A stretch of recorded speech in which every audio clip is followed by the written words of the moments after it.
Hi, I'm Steve Schwartz from New York. And I'm Graham Blake in Montreal, and we're two LSAT tutors, and we're going to answer your LSAT questions today. All right, Graham, so shall we jump in? Yep. Excellent. All right, so I got a couple here from a student of mine, Gabrielle. Great. The first one is, how do you determine when a logical reasoning answer choice is outside the scope? What are your thoughts on this? So my thoughts on this are that I actually don't like the phrase outside the scope. Before I go into any more depth, how do you feel about outside the scope? I find it incredibly frustrating when explanations from certain major LSAT companies use that as an excuse. I feel like it doesn't go in enough depth, but I'll let you take the lead on this one. Sure. So my issue with outside the scope is what it really means is irrelevant, I think. And if something is irrelevant, that's actually determining whether something is relevant is the whole question. So if something is relevant, it's not outside of scope. If something is irrelevant, it is outside of scope, or at least it can be. But if you know that, that's your conclusion. It's not your reason for eliminating an answer. Yeah, agreed. I mean, we've both written lots of LSAT explanations. We've worked with tons of students. And I think if one of them asked me, why is this wrong? And I said out of scope, they wouldn't be very happy because I wouldn't have been going into enough depth. The answer choice could be extreme in a certain way. It could be reversing something in a certain way, but regardless, it's irrelevant and not covered by the stimulus for one specific reason or another. And I believe that developing a solid understanding of the wide varieties of ways a choice can be outside the scope is the key to deepening your understanding of why a wrong answer choice is wrong, and then therefore avoiding it. Mm-hmm. And I like to just sort of go to absurd lengths sometimes when considering examples. Let me know if this feels like something relevant to you that would strengthen an argument, or if you would actually call this out of scope. Say we had an argument that said we don't think that there will be work at the office tomorrow. The boss has been sick recently, and he might just give everybody a day off. And so nobody will have to come to work tomorrow is the conclusion. And if one of the answers said, a meteorite will strike the city and destroy the office. Now, that's absurd and you're never going to see it on the LSAT, but to me, that would strengthen the argument. Not directly using its reasoning, but it would still strengthen at least the conclusion. Do you agree, or do you think that's something that would be out of scope and wrong if they put it on an LSAT? That's a great question. I would suspect that this strengthens the conclusion, but it doesn't necessarily strengthen the reasoning within the argument itself. I would suspect that for that reason, it probably simply wouldn't be an answer choice.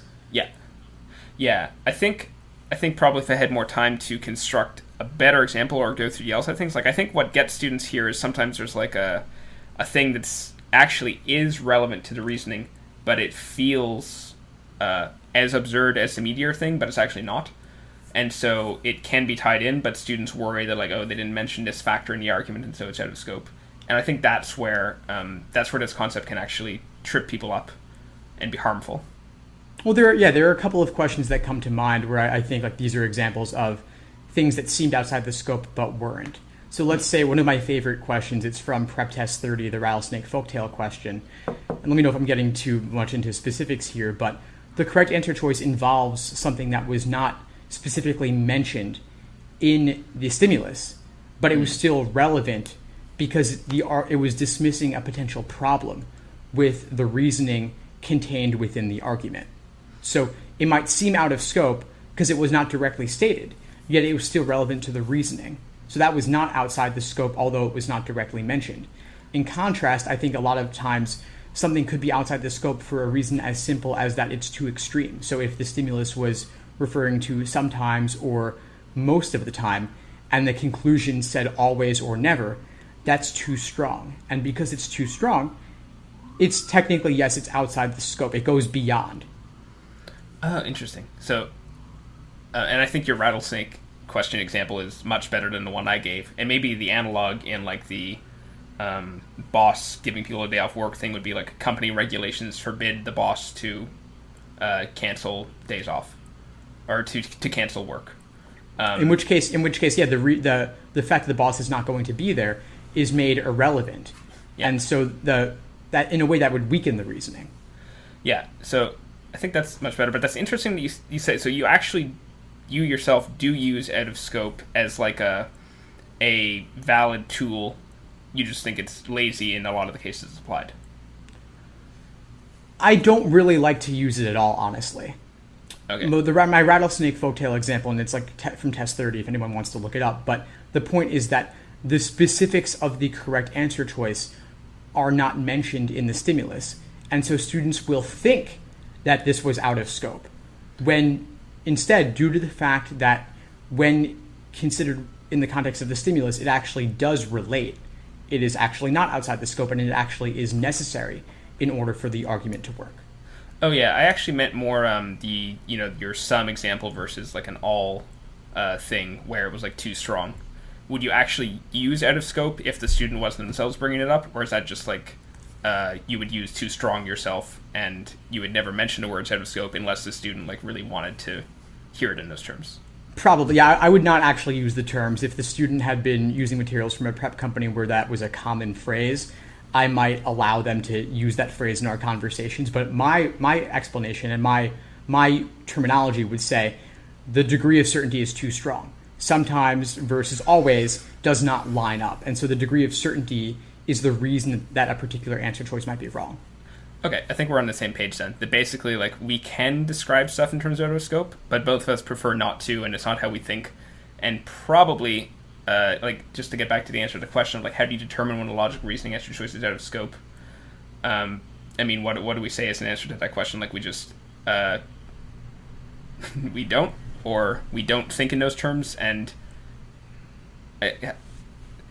is the question just like not a trap question, but one that we actually wouldn't answer directly, or do you have a direct answer to their concern? That's a great question. I want to leave the listeners with a bit more than that. So, I mean, we could talk a bit about the various reasons why a given logical reasoning answer choice might be wrong. I mean, one I mentioned was degree of certainty. Another one I often talk about is the category of what's being discussed. Oftentimes in the stimulus, they'll qualify the group they're discussing. So they'll say all people who wear yellow hats.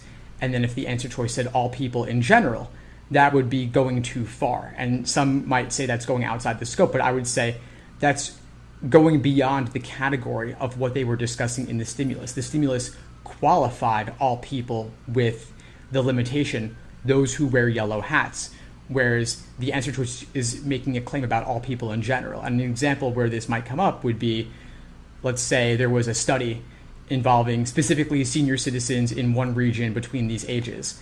And then the conclusion of that study goes farther than that to discuss all people in general. And that's also, of course, a methodological study flaw.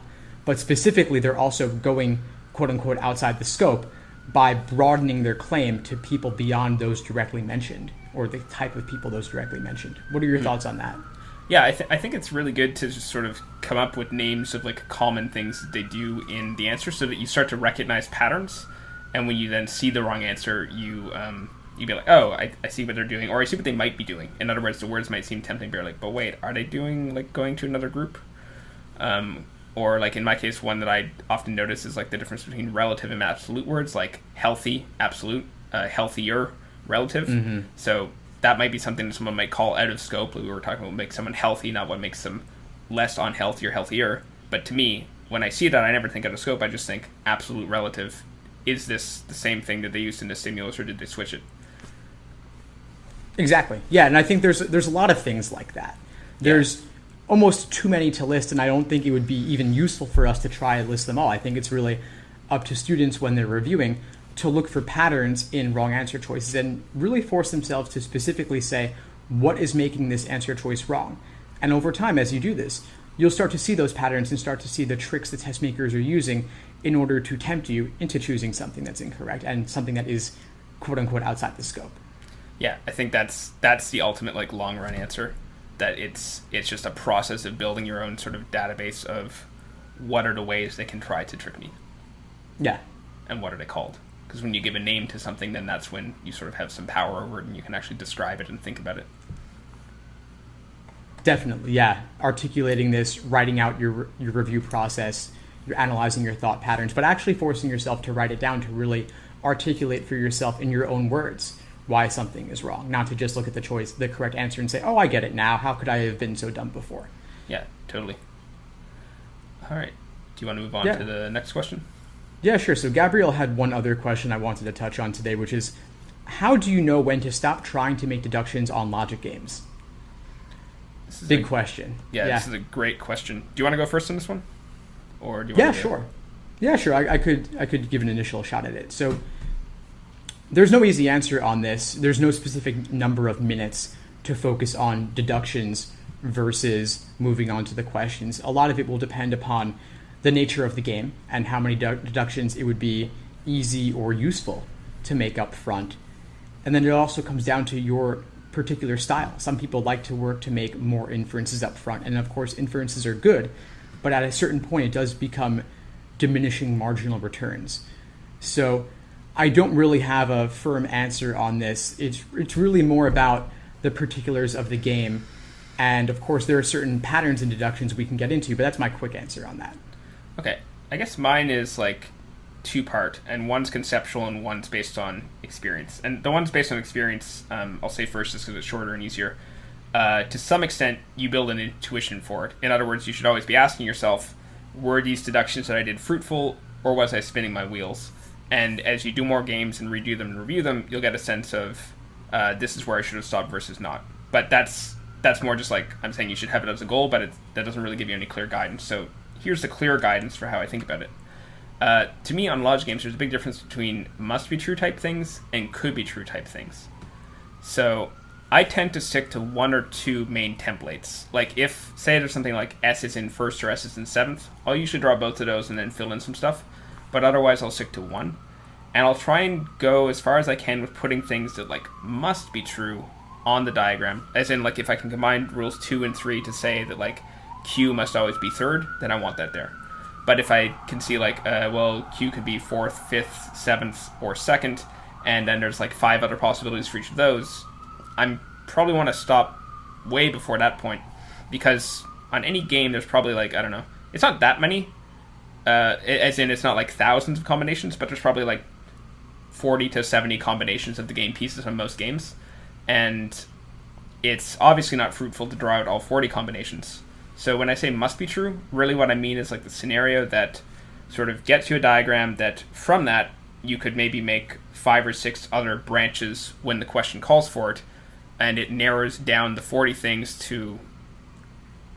It makes clear like the main base of each of those sets, but it doesn't take that much work to do, and you're not just creating like scenarios 37 through 40 out of the 40 possible ones. I would agree with that. I think that it's good to get some sense of a main diagram, and if there are any rules you can quickly combine to make an inference, wonderful, do it. Put that on your main diagram or put it to the side depending on the nature of the rule or the inference. But yeah, I wouldn't start haphazardly drawing multiple diagrams and say, okay, well now I have a valid scenario. Yes, you have one valid scenario, but will this scenario be useful to you when answering the questions? I agree with you, Graham. I think that having a sense of where multiple main diagrams could go and then flesh those out later when it would be useful to do so, depending on whatever local questions might show up, that's great. But I wouldn't draw 4 diagrams just because you know how to draw 4. You want to draw 4 because or maybe 4 partial diagrams, and then all valid scenarios, those 40 to 70, are contained within those and could be splintered off or fleshed out if and when you choose to, or when it would be useful to do so. Yeah, that definitely makes sense. I just want to raise, like, there was one possible difference between our approaches there. You said sometimes, like, I think you said some deductions might be useful, but, like, how much time do you want to spend on it? What sort of, or I think, is that what you said? Yeah, something like that. What did you have in mind when you talked about like that? What would be an example of a deduction that could be made, but is actually not fruitful to make up front?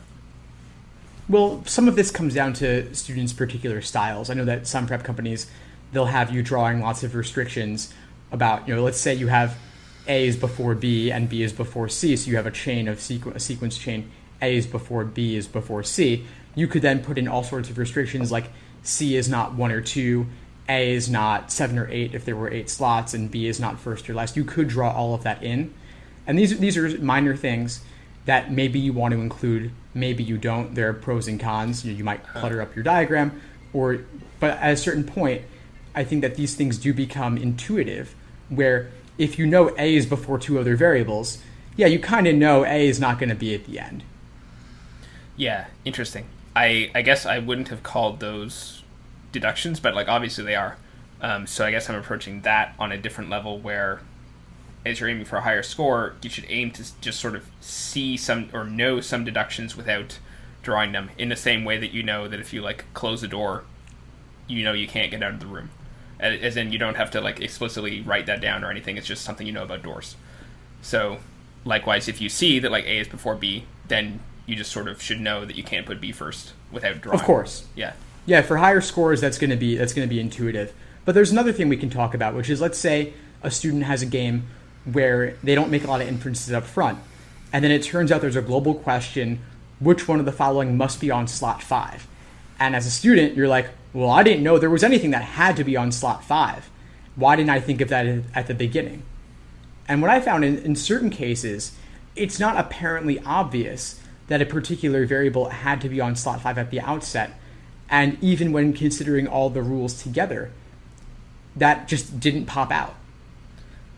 I cannot agree more. I think students should know that like people that at our level will sometimes get to global question and be like, oh, I didn't know there was anything there. And then we'll fumble around a bit and then we'll figure it out. And sometimes you could have figured it out up front, but it didn't matter that you didn't. Sometimes you couldn't have.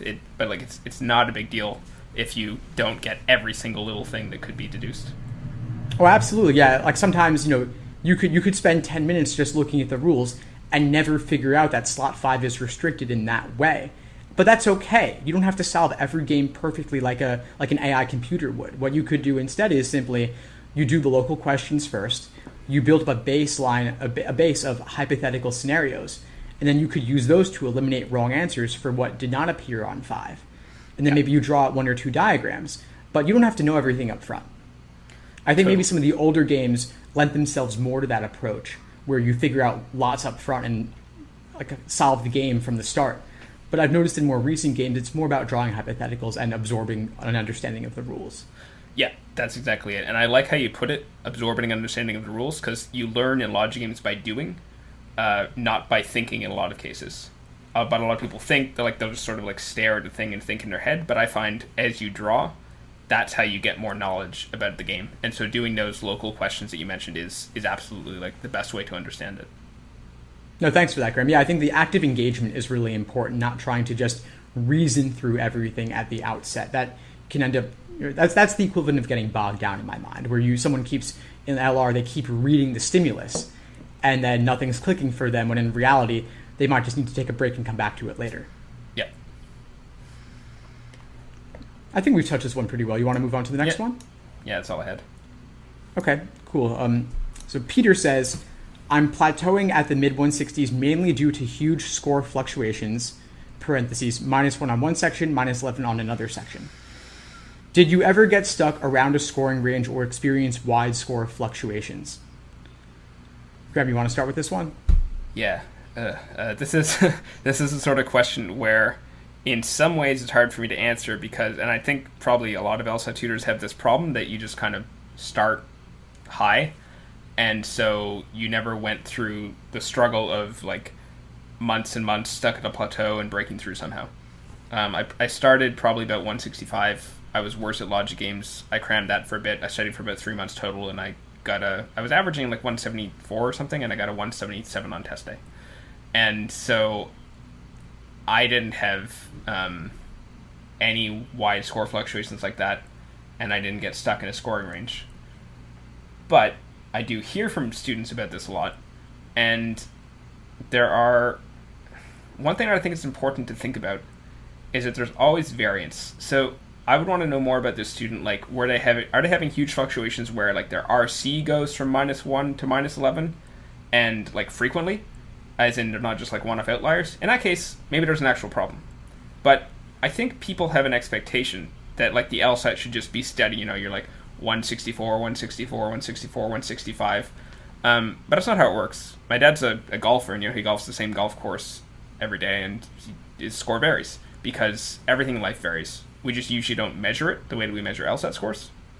And so it's normal for them to vary, and it's normal for sections to vary more than the whole thing, because the smaller your sample size, the wider your variance.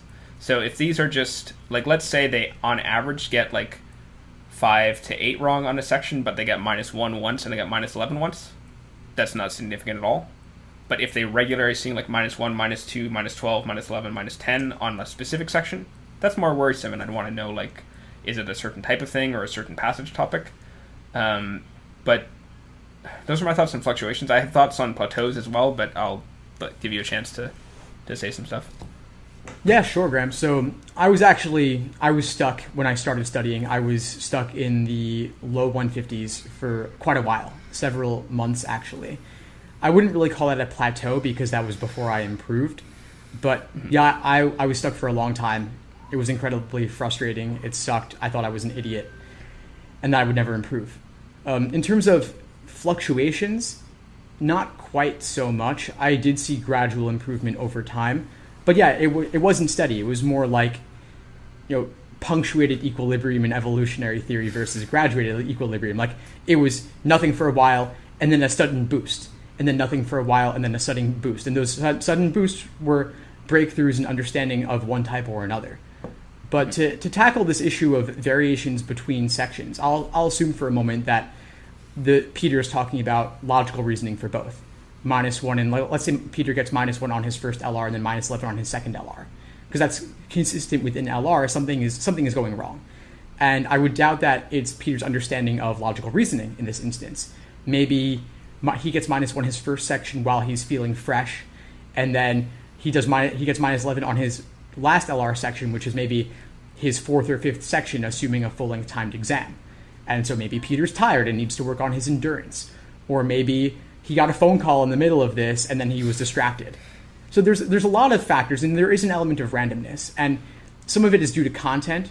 I would imagine if you have a brutal game or two in one section, like one of those curveball games, that could throw you, and then the next exam doesn't have a curveball game and it's a bit easier for you. Or maybe there's a reading comp passage that you just can't possibly understand in that moment, and that leads you to get a whole bunch wrong, and then you're doing the next passage, but you're still thinking about the one that you didn't get, and so you get questions wrong there too.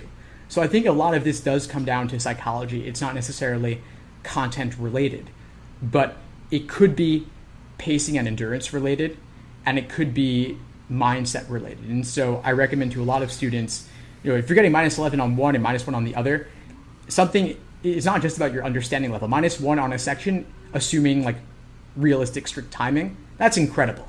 If you could get -1 on all 4 sections, you're getting something like a 175 or better.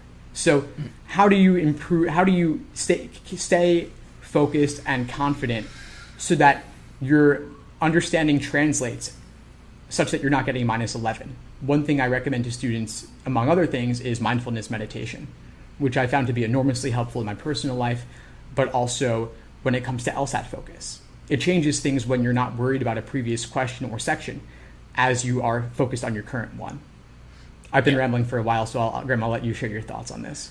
Oh yeah, no, I completely agree. I recommend mindfulness to my students too, both in the like general meditation sense, but also in the sort of monitoring yourself, as in like, are you feeling stress in this moment? And then what can you do to, like, can you breathe or whatever? Like, I mean, I don't mean on the outside, I just mean in everyday life. And mindfulness is basically practicing focusing on the present, and that's what the outside is. Focusing on the thing in front of you. So yeah, but and I think it's good to, like you said, try and look for a specific cause. Like, if is it always happening? Is it always section 4 that's low, always section 1 that's low? I would just want like more information to know like exactly what the nature of the problem is, because within like -1 to -11, like, there's a huge range of possibilities there. But I did want to ask, like, what level of variance would you say is normal if a student tells you about it, and what level would you say is abnormal? That's a great question, Graham. I would say that what you touched on earlier, like -4 to -7, that actually could be quote unquote normal. It's obviously not desirable, but Peter's example seems a little bit extreme. But the -4 difference, let's say someone gets 5 wrong on one section and then 9 wrong on another, that doesn't sound out of the range of possibility to me for a student scoring in that range. And it could be because of a wide variety of factors like we mentioned, or it could just be randomness. There is an element of randomness, as you said, and when you're looking at one exam, you're not dealing with a very large sample. That's only 100 questions. That's 3.5 hour sitting or so. And I would say you want to look at what happens over the course of 5 exams taken over the course of a few weeks or a month and average those. And the average of those is probably your best reflection of where you actually are. Another thing to be thinking about is the realistic conditions in which you're taking these, and if you're taking them without distractions. I do think that plays an enormous role. Your mindset, the sleep you got, the food you ate, what you did yesterday, the daily life stresses, and you want to, of course, minimize all of those things. I recommend that students focus on 4 different major things of aspects of their life in order to be going ahead full force: sleep, diet, exercise, and mindfulness or relaxation. And those are great ways to get out of depression. They're great ways to get out of a funk. And they're also great ways to avoid burnout. And I think that sometimes these sorts of fluctuations, things just shut down in part because of burnout. I totally agree. The LSAT is a skill-based test. It's more like an athletic competition than it is a university exam where you can just cram and memorize and then forget it all the next day. This is more a test of your functioning, and to function properly you need to eat and sleep, etc. And that does sort of seek into something I wanted to say about plateaus, but first there was just one more thing I wanted to say about like variance, in that let's say the variance is happening in a specific section, like a student is often getting like way worse on some logic game sections rather than others, or way worse in some reading comp. I think it's a very good idea for the student to do some tracking and see like what caused it. Was it like, say, science passages are a common thing that I hear on reading comp, for example. Some students just have like an Achilles heel with science. And then in that case, you would want to, I usually recommend people read like the Economist magazine science section, just to sort of get like a baseline level of scientific knowledge that's written for the layperson, to try to kind of shore that up. Or if it was like a certain type of logic game, you would drill that, repeat that. But basically, if you're getting larger than normal variance, you want to think about why, and then work to address it. Like, it's not, some variation is caused by randomness. But on the other hand, if you're getting really large variations, it's not just happening for no reason. And so you have to figure out like what the reason is and work to address that specifically. That's a great point, Graham. Yeah, so for example, like reading comprehension, maybe you don't like science passages, but there was one reading comp passage where it was a science topic that you didn't find that difficult. You had some prior familiarity with the topic, and so it was okay. Then the next one is on something totally out of left field. That one throws you, and that's suddenly 6 questions wrong in that passage, and then it throws you off for the following passage. Or maybe there's lots of game types, and one exam might not cover a game that you didn't like, and so you do well on that one. Another exam does contain that hard game type, and you don't know what to do.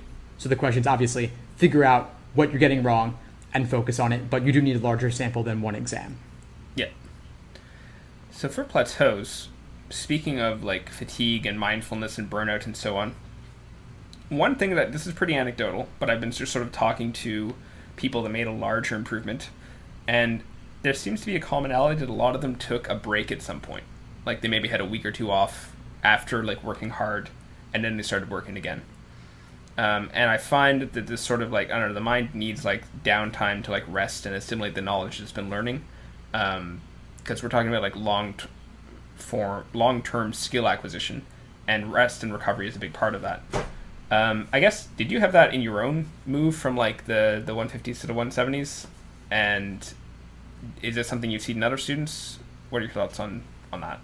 Yeah, sure. I mean, I was studying over an incredibly long period. I actually spent an entire year studying for this thing. And so obviously I wasn't studying every week. I wasn't studying, I could even take a 2-week break sometimes. And I did find that helpful. If you're studying over a long period, which I think more and more students are doing as they're looking to retake, then yes, of course, there might be periods where it's the week between Christmas and New Year's, or you go on vacation at some point, or maybe there are family events like weddings, for example. So yeah, of course, there are periods away. They happen inevitably, and it's okay to take a break every once in a while. It's good. Burnout is real and counterproductive. There's nothing worse than putting in lots of time and then actually doing worse as a result of it. You want to get the most out of every hour of studying, and that means sometimes less is more.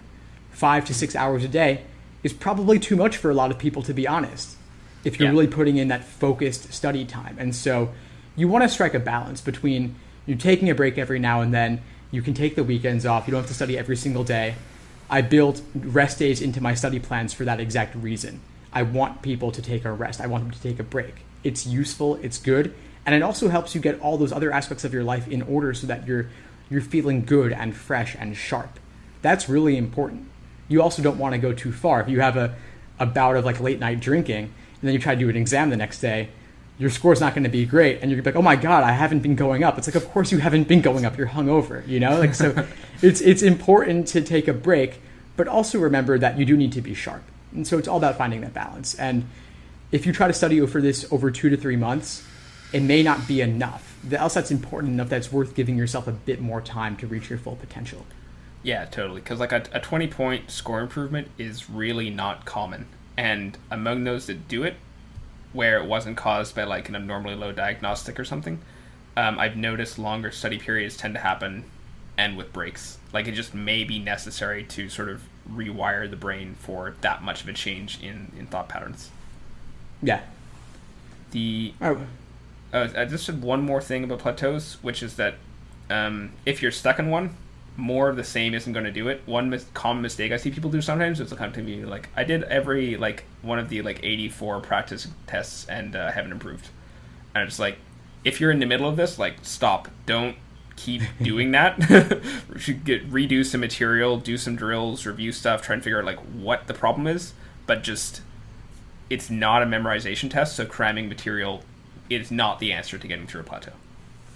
Yeah, I mean, the definition of insanity is doing the same thing over and over and expecting different results, right? Yeah, you've got to pretty much figure out what you're doing wrong and change it up, do something differently, and maybe that involves more time reviewing. For a lot of students, I think it does require more time reviewing. And then, additionally, I think lost my train of thought there for a minute. But I guess the other thing I was going to say is it's important to also review your weak areas and not just take exam after exam, chasing that high, looking for that next score that's out of 180 to see where you stand. It's not about taking the exams. It's about learning from your mistakes. Yeah. I'm friends with a former writer of actual LSAT questions, and one thing he suggested was 10 exams could be enough for a lot of people. If you reviewed those 10 exams in excruciating detail, that would make an enormous difference. Oh, totally. That's what happened to me. Yeah? How many exams did you take?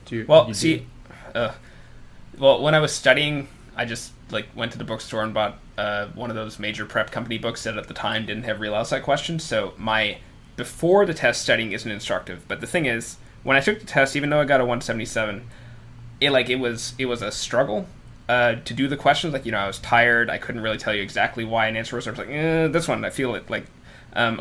I wasn't nearly as good at articulating stuff as I am now, and I was much slower.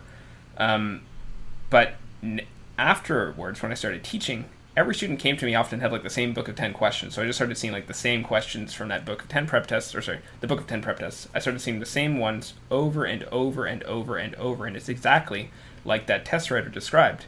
By just seeing these questions in excruciating detail and having to explain to people all the little minutiae of them, I suddenly got a lot better at the test. Even though my score was high, I got more skilled. I could go through faster, calmly, confidently. And it was just from 10 tests. It wasn't... There's probably even some LSATs I haven't looked at. Yeah, I mean, it's interesting how doing the same exam questions several times, doing them 5 times, 10 times, if you redo a game 5 or 10 times, you will see new things in that game. It's the amount of complexity in these exams is insane, and I have so much respect for it. There's a lot contained within these questions, and explaining, writing off your wrong answer choice in 3 minutes, you're missing. There's a lot more depth to be found there, and it does require doing the questions multiple times. And so, yeah, I would say if you're plateauing, it means you're taking lots of exams most likely, and you're thinking about that. So instead of taking more exams, look at the exams you've already taken and analyze them. It's true. You've taken enough exams to know you're at a plateau. It's a sure sign because you need a big enough sample to actually even reach that judgment. Yeah, so I would say slow down and review more thoroughly. Yeah. Want to move on to the next one? Yep. All right, so we've got Monsi here asking, I've currently been at a 150 and would love to increase my score 15 to 20 points. I've been a straight A student and would hate for my LSAT score to not reflect the level of work I can do. Do you think I can do this for the November LSAT over, let's say, a 2 to 3 month period? I'm worried that with rolling admissions, sending an application in early December may jeopardize my chances, or would having the best LSAT score possible possibly trump any negatives of applying later in the cycle? I'm registered for September, but I'm not where I need to be. So basically, how much can she improve in a relatively short period of time? Well, I don't know when you got this question, but at the time of recording, we're not far from September, and there's not enough time for that. Certainly not enough time to make like a 15, 20 point improvement by September. And I'm not even sure about November, just because it's a really hard thing to do. We also don't know, like, let's say they started at 140 and then through like 3 months of work got up to 150.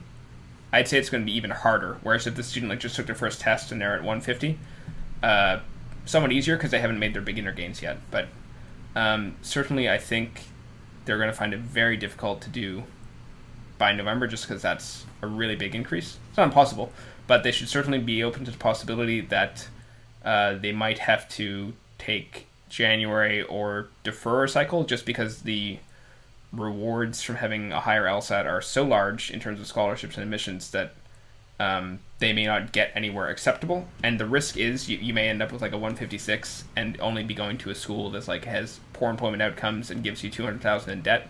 But because you now feel committed to the process, you then are like, well, I may as well go. I think it's important when you're in a situation to write down in advance sort of like what your minimum score and minimum school outcome is, and then tell yourself that like, well, I just won't go or I'll defer if I don't get to that. Yeah, exactly, Graham. I agree 100%. It's important to have a plan and to have a minimum for what you want, what will be the deciding factor in whether you go to law school or not, and decide which law schools are worth going to or not based on their employment outcomes. To answer the question more broadly, 15 to 20 points, certainly not possible in just a week or two, maybe not even possible in 2 to 3 months. A lot of it depends on what else you have going on during that time period, how much studying you can put in, and also the way that you're studying. But yeah, that sort of point increase, it could take, I think we were answering another question on this, a 20 point increase, that could take much longer than average. It could take 5 to 6 months. And you might not want to study over that long a time period, but that might be what it takes to get there. A 150 right now, it's really right around the average or the median LSAT score of like 151. It's not going to get you into law schools that I would suspect are worth going to for most people. And you're a straight A student, that's wonderful. That certainly helps your application. But it's not necessarily indicative of what your LSAT score may be. It might depend on your major or... Yeah, you were saying like that they were, sorry, we just had some audio difficulties there. You were saying that the student was like a straight A student, and that's good. Okay, yeah, I'll pick up from there. So, Monsi's a straight A student, which is wonderful. That may not necessarily, of course, you want to have a great LSAT score, but the A level may not be indicative of the ultimate LSAT score the student might get. Depends on their major and what potential grade inflation there might be. Having a great LSAT score is always important, and it's worth putting in the 5 to 6 months it might take to get that kind of score increase. But at a certain point, you might say to yourself, okay, well, I might not get more than a 160 to 165 despite several more months of studying, but a 160 to 165 might be good enough depending on the law school I want to go to, especially considering that you have the A grades. But I'll also touch on this rolling admissions question for a moment. Rolling admissions is discussed a lot. It used to be a big deal back when there were far more law school applicants and law schools than there are now. So considering the recent declines in law school applicants over the past 5 to 10 years, it doesn't matter as much as it used to. You can take the LSAT in November and still apply perfectly early in the cycle. For this year, even January, that could be early enough in the cycle for most law schools. Most law schools are taking November and January applicants, and so for that reason, applying early matters much less than it used to. More and more law schools are waitlisting and deferring students to see who else comes along. So it's much more worthwhile to wait and take the LSAT later and get a better score than to apply now with a relatively lower score. Yeah, because it seems kind of mercenary, but basically the schools aren't really judging you. They are ranked on GPA and LSAT. So while they want you there and they want like good students and so on, they're not taking you in because they like you personally. They're taking you in because of what you can do to help them, and having a high LSAT and a high GPA are what you can do to help them. And so if someone shows up even in like March or something, but they've got like a 175 and a 3.9, I don't think there are many schools that are going to be like, oh no, you're too late. That is gold to a lot of schools, and they will still admit, obviously it's earlier, it's better other things equal, but the higher stats dwarf that. No, definitely agreed on that. And there was just one other thing on the point of like being a straight A student throughout college, and I would hate for my LSAT score to not reflect the level of work I am capable of.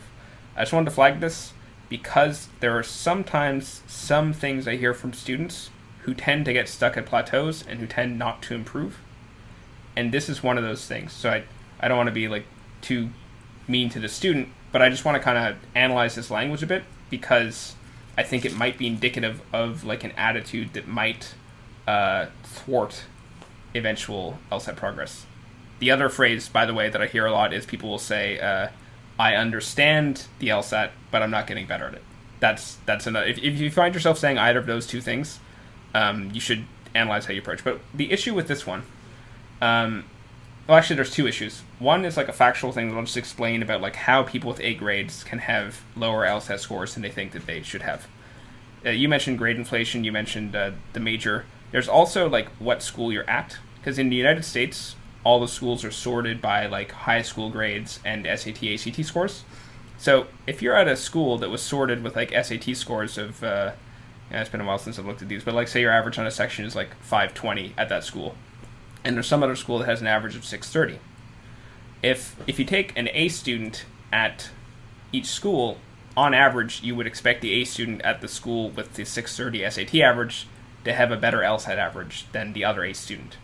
Both of them are doing as well compared to the group of people on their campus as like within the campus, but compared to each other, we would expect that the person at the like higher SAT school would also have a higher LSAT score. So when you're taking the LSAT, you're being exposed to a larger competitor group and a smarter competitor group because all of your competition tends to be A students. Not everyone. There are people who apply and get into law school that don't have A's, but A's are overrepresented. So it's normal for there to be a chunk of A students who are not like natural 170, like they don't start at 170. That's an excellent point, Graham. Yeah, I'm glad you went there with this and analyzed the reasoning a bit. I think it's a useful exercise, and it's something that all students should be doing when evaluating reasoning. So the LSAT score, it doesn't necessarily reflect the work you do in an academic setting because they're different skill sets. Studying for things over the course of an entire semester, and also having this selection bias of possibly being a big fish in a small pond. Let's say this student is at a relatively easier college. Then they're going to do better if things are graded on a curve. But then, yes, when you're exposed to people at top colleges and you're all taking the same LSAT and getting measured on that, of course, naturally, those who are more academically gifted across the board might do better on both their GPAs and their LSATs. And their GPA will be constant because even if you have a GPA from Harvard or from a community college, they might be weighted the same. But then the LSAT score is where the top kids at top colleges can set themselves apart. And that's not to say that someone from a lower ranked school couldn't do well on the LSAT, but their grades at that college would not necessarily be indicative of their ability to do well on the LSAT. The LSAT, in a way, is testing different skills than college work is testing, and it's studying in a different way as well.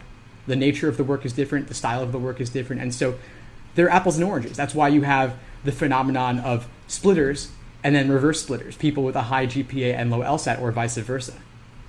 It's a real thing. Lots of people don't line up on those things.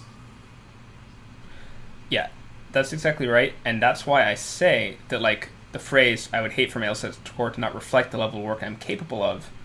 As you say, they're different things, different skill sets, and to me this is like the equivalent of saying like, well, I was good at school, I should be good at tennis, or like I've read all the tennis books. But like the actual practice of getting better at tennis is involved in like drilling forehands, backhands, practice of specific things. Much like that's what getting better at the LSAT is, and it's not usually based on volume of work. I think schools can do people a disservice by you're basically able to, not everything in college, but you're able to grind through a lot of it, and so like sheer hard work can get you good grades in a lot of cases, and that can be misleading depending on what domain you're going into after. You do need the sheer hard work in law school to like more than in undergrad, but what schools are going to be worrying about if you are applying with like an LSAT score much lower than their median is like the bits like precise thinking or other things involved in doing well in law school that aren't just slogging through, because it's a different kind of thinking. And so basically you've got to treat the LSAT as its own thing and think like, how am I doing at the skills required for the LSAT, and how can I improve on those, and just sort of forget about whatever you can do elsewhere. It's good that you had good grades, and it's good that like you identify as like, you know, an intelligent person who can do well academically, but you should set that aside when studying for the LSAT, because it will only slow you down and give you self-doubt, because it's not fruitful to be focusing on like, I'm good at grades, why am I not good at this? It's better to think like, how can I improve at this thing I'm training for now? Excellent. Yeah, I agree, Graham. The LSAT is a separate beast, and it requires certain things of you that your previous academic work and achievements don't really relate to that much, unfortunately. But it does relate to law school. It does relate to passing the bar. And so it is useful. There's a method to the madness, but it does require, in a way, humbling yourself a bit and taking the time and giving the LSAT the respect it deserves to develop and further your understanding of those deep skills. Now, what was it like for you? Because you made like basically the sort of jump they're talking about, right? Like, what was your total score improvement? Well, I started, I don't remember the exact, it was something like a 152 on my first exam, and I ended up with a 175. So that's a 23-point increase. It happened slowly over a long period of time, but I think the key breakthroughs for me related to understanding the test more from the test maker's perspective. It did require the repeated exposure to the same questions and analyzing them in excruciating detail. So it really took a tremendous amount of time, but it also wasn't just about taking exam after exam over and over and plateauing and expecting different results. I did that at first, and then after a while, I discovered that it wasn't working, and I admitted to myself that although it was in a way easier because it was just doing the same thing, it wasn't what was going to get me the results. And so once I switched gears and started focusing more on reviewing and analyzing patterns in my mistakes, that's when things really started to change.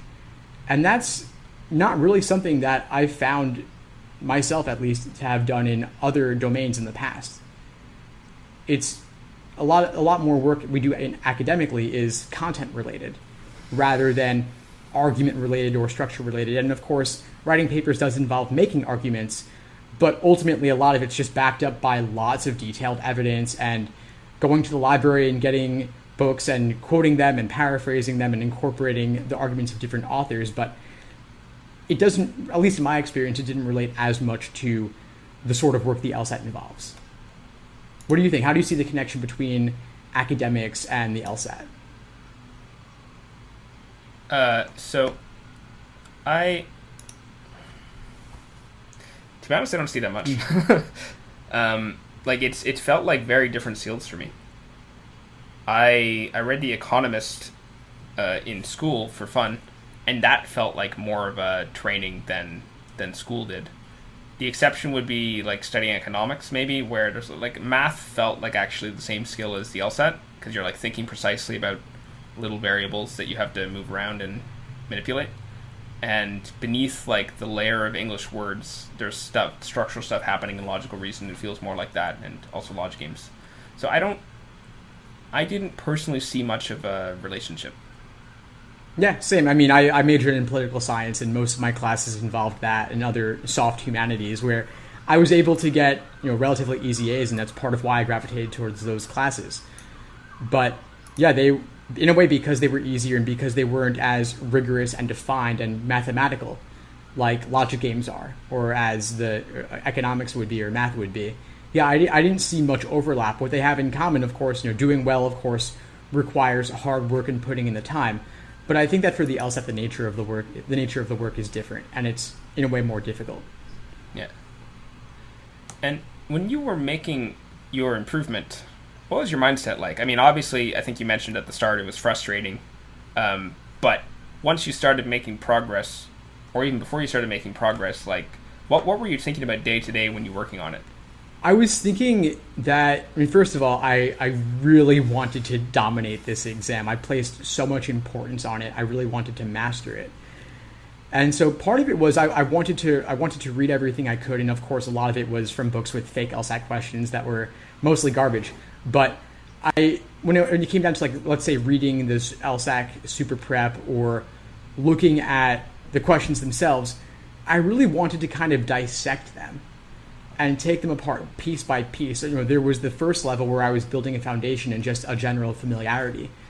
But after that, it really became much more about cutting it up and analyzing it into its constituent parts to understand how it was constructed and, let's say for logical reasoning, what the common methods of reasoning were like. So it definitely involves putting in a tremendous amount of time, but it wasn't just reading books and taking exams. The analysis and the review process were really where the gains came from. Yeah. And so say once you're up at like the high 150s or something, in other words, like improvement, but still nowhere near the goal, it sounds like your mindset was not like, darn, why am I still at 157? But rather it's more just like, how do I analyze these questions? Like, how do I dissect this? Like that, would you say that was your primary focus? Like the thing in front of you that you were working on rather than like the level? Yeah, I would say that the score, obviously you can be happy or sad about whatever score you get, but it's just a measure. It's just a measure of where you stand at that moment, but it's not necessarily where you'll ultimately end up.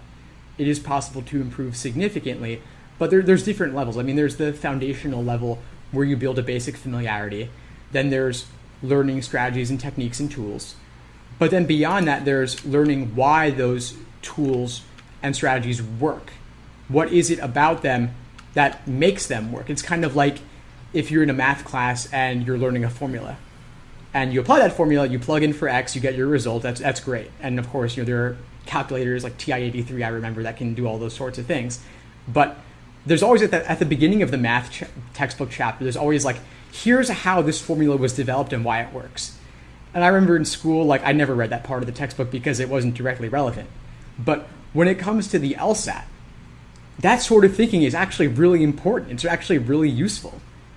And if you want to take it to the next level, that's when you actually start like analyzing real world logic in the LSAT style, looking at methods of reasoning, looking at flaws, looking at how egregious the gap might be. And then you can go even deeper and start writing your own questions. I learned a lot when I started writing my own LSAT questions. I didn't do this back when I was studying, but I probably should have. It would have been useful. But I think that for any 170 plus scorer or someone aiming there, I think it's a useful exercise. I wrote my own games while I was already tutoring, and I learned a lot from that, especially when it came to writing tempting wrong answer choices. And we were discussing earlier what makes things out of scope. There's like dozens of things that make it out of scope. If you could actually construct different styles of wrong answer choices, that would put you in the mindset of the test makers, and I assure you that would deepen your understanding. And so there's all the different levels of understanding and proficiency and being able to do something. But if you want to get the top score, it requires going beyond what you've done before. It requires going the extra mile. Yeah, I completely agree. All right, is that should we end there, or do you want to quickly cover this last question? Speaking of or applying reasoning to everyday situations. Yeah, sure. I think we could touch on it quick. All right. So this person goes by the name Excellent Tenant, and he or she writes, "I'm wondering if there's a fallacy here. A school district is requiring all substitute teachers to have a 4-year university degree and be state certified. They pay them $100 a day or $50 for a half day. These jobs are random. They give no benefits, no guarantees. The teachers have to be available anytime and be prepared for the lesson. They're also offering work separately to those without a university degree, as assistant teachers and tutors at $15 an hour. Here's their reasoning why they pay less to those with university degrees. It may be that the hours for one of the jobs are so small that a higher rate of pay is necessary to get people to apply. Being a tutor is likely only for an hour or two, so it's not easy to get people to be willing to work for such a short period of time. It's also hard to compare jobs that require you to be present daily, and substituting that is optional. What can you make of this? Thoughts, Graham? Well, it sounds like a business question that I'm used to tutoring myself. Or as a tutor myself, I'm used to this sort of thing. That usually it is true that if you are paying someone to do just like a random hour here and there, you need to have a higher rate for it to make sense than saying like, here's a chunk of hours, you get a chunk of money, because there's switching costs and friction and like transport from one place, not being available for work elsewhere. I also note that like the person asking this is making kind of a, I don't know if it's a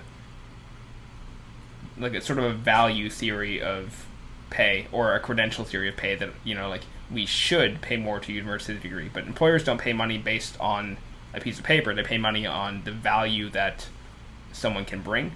And so I think the person asking this question isn't really thinking about things from a market perspective, which is sort of something that you would see on the LSAT. Like, you have to be able to think in terms of basic economics of like why people in a market do stuff. And here, I'm sure if they could pay the GED equivalent people less money, they would be glad to. But they must be paying them more for a reason. Yeah, I definitely agree. I think that this questioner is making is implying some sort of value judgment that this is a fallacy, that the school district should pay those with the university degree more, and that's what I see as kind of being an implicit conclusion in this submitted question.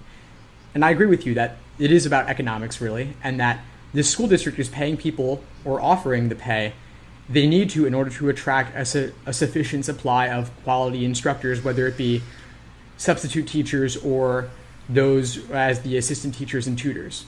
And so maybe they found that they can't get that they're able to get substitute teachers with this relatively lower pay, and they're paying those without the university degrees more money for the a la carte $15 an hour, and that's what works out for them. So I would say, if you don't like the pay, don't take the job. If you do like the pay, do take the job, and the market will adjust accordingly.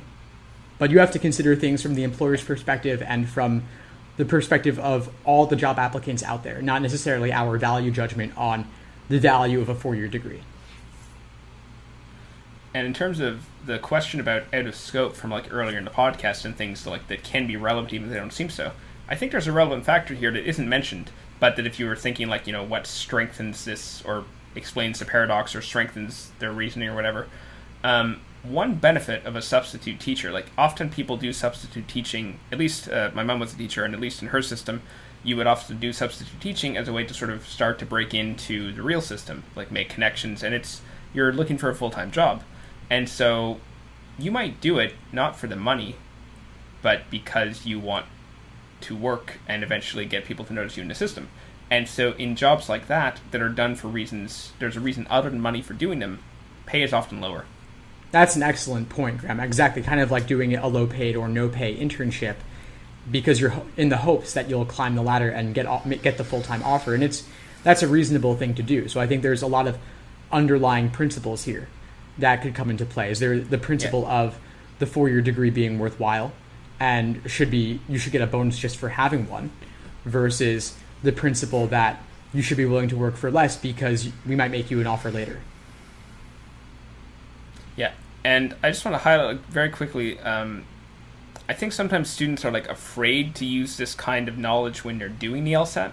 Like I actually didn't read this question in advance of the podcast. Just while talking about it, my brain like suddenly popped in with that idea about how my mom had done work. And I'm like, oh, well, that seems like a relevant factor. Because often your brain will suggest relevant stuff from experience that isn't like, it's not something that has to be true, or it's not going to be the answer.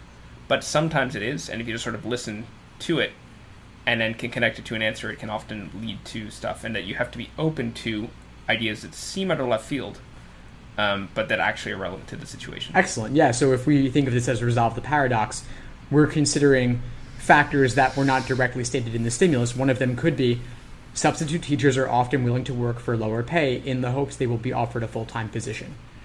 Or a general underlying principle for this argument could be that those with 4-year degrees should be compensated for their investment in attaining that degree.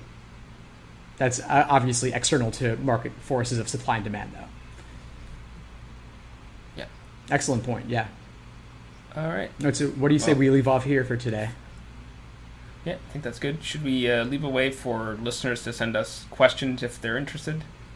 Do we have a way to do that? I don't think we have one at the moment, but listeners can email each of us individually for now and reach out to either one or both of us. What's the best way to reach you, Graham?